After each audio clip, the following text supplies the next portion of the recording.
Hello my lovelies, welcome back to another amazing video. I've been gone for a little while, but I am back with delicious recipes. Today, to start off, we're going to be making a pumpkin loaf, so let's begin.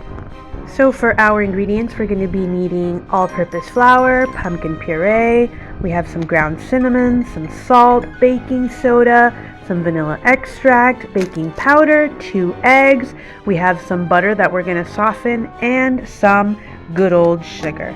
So let's get these ingredients measured out and we'll begin. Start off by coating with some non-stick spray. So we're going to add 2 beaten eggs.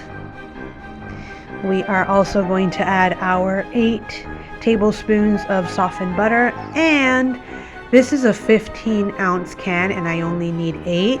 So if I convert it, it's about 16 tablespoons. We're going to add those ingredients first. So we're going to continue by adding our sugar, our vanilla, our baking powder, baking soda, our salt, and ground cinnamon. And we're going to finish off with 2 cups of all-purpose flour, previously sifted. Okay, so now we are going to look for our cake setting, which in this machine is going to be number 11. I'm going to start her up. We're going to add our program 11. And our color, we want it to be light. Okay, it's already presetted. And our size is already presetted. So we are off. Start. This is looking so good already. Gotta wait an hour and 57 minutes. And voila, here's my beautiful pumpkin bread. I am so excited.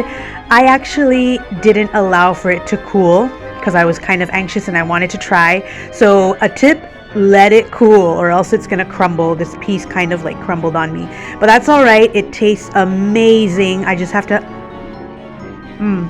try. But yeah, beautiful recipe. You could have it with some butter. It's kind of sweet and savory at the same time, so you choose what toppings you want on it, but please let it cool. Don't be like me that has no patience. So I want to thank everybody for watching this video today. Please remember to subscribe and I'll be back with more delicious recipes. Bye-bye.